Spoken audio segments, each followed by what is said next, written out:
नरेंद्र मोदी सरकार कैसे दलितों, आदिवासियों और पिछड़ों को ठग रही है। आरएसएस ने दलितों, आदिवासियों और अन्य पिछड़े वर्ग की सामाजिक पृष्ठभूमि के नेताओं को आगे करके इन तबकों का वोट लेकर भारत की सत्ता पर कब्जा किया। अनुसूचित जातियों के विकास के नाम पर कैसे ठगी होती है, आइए देखें। 2024-25 का कुल बजट 48.21 लाख करोड़ का था। यह खेला हर साल हो रहा है। जो पैसा नहीं खर्च किया गया वह इतनी धनराशि है कि यदि 1000 छात्रों को 50-50 लाख विदेशों में पढ़ने के लिए दिया जा सकता था। मोदी और उनकी सरकार घोषणाबाज सरकार है, खासकर आदिवासी, दलितों और अन्य पिछड़े वर्ग के वंचित तबकों के। नरेंद्र मोदी सरकार के दलित, आदिवासी और पिछड़े नेता सिर्फ चेहरा दिखाने के लिए और इन सबको वोट बटोरने के लिए। नरेंद्र मोदी सरकार कैसे दलितों, आदिवासियों और पिछड़ों को ठग रही है। आरएसएस ने पहले द्विज सवर्ण नेताओं को आगे करके भारत की सत्ता पर कब्जा करने की कोशिश किया। वह कमोबेश असफल रहा। जनसंघ से लेकर भाजपा के अटल आडवाणी तक इसका उदाहरण है। उसके बाद आरएसएस ने दलितों, आदिवासियों और अन्य पिछड़े वर्ग की सामाजिक पृष्ठभूमि के नेताओं को आगे करके इन तबकों का वोट लेकर भारत की सत्ता पर कब्जा किया। इन नेताओं को प्रधानमंत्री, मंत्री, मुख्यमंत्री और राष्ट्रपति बनाया। इन नेताओं को आरएसएस ने सत्ता के शीर्ष पर नियुक्त किया, लेकिन इस शर्त के साथ कि आपका मुख्य काम इस देश के द्विज सवर्ण पूंजीपतियों, कॉरपोरेट घरानों की और ब्राह्मणवादी, मनवादी, वैचारिक के लिए काम करना है और अपने दलित, आदिवासियों और पिछड़े वर्ग का इस्तेमाल दलितों, आदिवासियों और पिछड़े को ठगने के लिए करना है। इसका प्रमाण हर साल प्रस्तुत होने वाले बजट और उसमें कैसे दलितों, आदिवासियों और पिछड़ों को ठगा जाता है, इसके कुछ स्पष्ट उदाहरणों से समझा जा सकता है। अनुसूचित जातियों के विकास के नाम पर कैसे ठगी होती है, आइए देखें। 2024 और 25 के वित्तीय वर्ष में नरेंद्र मोदी सरकार ने बड़े जोर शोर से अनुसूचित जाति अभ्युदय योजना प्रस्तुत की। इसे पीएम अनुसूचित जाति अभ्युदय योजना नाम दिया गया था। इसके लिए सरकार ने 2140 करोड़ का प्रावधान किया था। इसका प्रचार इस तरह से किया गया था कि जैसे सरकार अनुसूचित जातियों के अभ्युदय के लिए बहुत ही चिंतित है। सबसे पहले यह देखते हैं कि यह कुल बजट का कितना हिस्सा है। 2024-25 का कुल बजट 48.21 लाख करोड़ का था। साफ है कि सरकार ने अनुसूचित जातियों के अभ्युदय के लिए बजट का 0.04% का विशेष प्रावधान किया। इससे बड़ी बात यह है कि सरकार ने जो 2140 करोड़ रुपए का प्रावधान किया था, उसका आधा भी खर्च नहीं किया। सिर्फ 800 करोड़ रुपया खर्च किया गया। साफ है, पहले तो प्रावधान ही सिर्फ 0.04% का किया गया था और प्रावधान का आधार भी खर्च नहीं किया गया।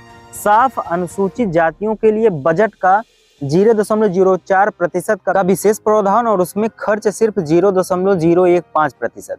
यह खेला हर साल हो रहा है। इस वित्तीय वर्ष में भी यही स्थिति कमोबेश है। घोषणा करते समय थोड़ी दिखने में ज्यादा धनराशि, लेकिन खर्च आधा से भी कम। ऐसा इसलिए क्योंकि घोषणा हेडलाइन बनती है, लेकिन अंत में खर्च कितना हुआ इस पर बहुत कम लोगों का ध्यान जाता है।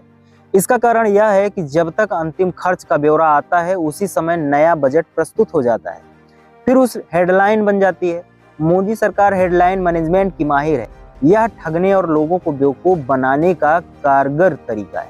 दलित, आदिवासी और पिछड़े छात्रों के स्कॉलरशिप में इसी तरह की दूसरी ठगी का उदाहरण देखते हैं। नरेंद्र मोदी सरकार ने दलित, आदिवासी, पिछड़े, विमुक्त जनजातियों के छात्रों, नौजवानों के लिए 1836 करोड़ रुपए का स्कॉलरशिप की ओर जोर शोर से घोषणा की। इसका खूब ढोल पीटा गया था, लेकिन मोदी सरकार यह पूरी स्कॉलरशिप मुहैया नहीं कराई। इस घोषित धनराशि में से सिर्फ 1381 करोड़ रुपया खर्च किया गया था। इसमें भी सरकार ने करीब 500 करोड़ रुपया खर्च नहीं किया। इसमें सिर्फ घोषणा के लिए या हेडलाइन के लिए किया गया है। जो पैसा नहीं खर्च किया गया वह इतनी धनराशि है कि यदि 1000 छात्रों को 50-50 लाख विदेशों में पढ़ने के लिए दिया जा सकता था।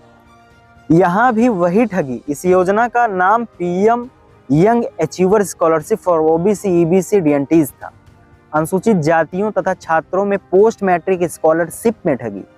ऐसी ठगी अनुसूचित जातियों के छात्रों के लिए पोस्ट मैट्रिक स्कॉलरशिप के बारे में की गई। इसके लिए 6360 करोड़ रुपया घोषित किया गया, लेकिन सिर्फ दिया गया 5500 करोड़। साफ है कि 860 करोड़ रुपया स्कॉलरशिप सरकार ने हजम कर ली। इससे लाखों अनुसूचित जाति के छात्रों की जिंदगी बन जाती, उन्हें पढ़ने के बेहतरीन अवसर उपलब्ध होते। यहाँ हेडलाइन के लिए घोषणा कर दी गई, लेकिन खर्च सिर्फ करते समय बड़ा हिस्सा मार लिया गया। घोषणा की वाहवाही लूट ली गई। कौन देखने जाता है कि घोषणा पूरी हुई या नहीं। मोदी और उनकी सरकार घोषणाबाज सरकार है, खासकर आदिवासी, दलितों और अन्य पिछड़े वर्ग एवं वंचित तबकों के लिए। इस योजना का नाम था पोस्ट मैट्रिक स्कॉलरशिप फॉर एससीज था, अनुसूचित जातियों के विकास के नाम पर ठगी। अब आदिवासियों के विशेष मामले में एक ठगी को देखते हैं। अनुसूचित जनजातियों के विकास के लिए नरेंद्र मोदी सरकार ने वित्तीय वर्ष 2024 और 25 के लिए 4,300 करोड़ रुपया घोषित की। आदिवासी हितों की चैंपियन के तौर पर इस योजना का मोदी सरकार ने प्रस्तुत किया। हालांकि यहाँ भी 48.21 लाख करोड़ रुपए के बजट का 1% भी कम था, लेकिन खर्च सिर्फ 3,630 करोड़ रुपया किया गया।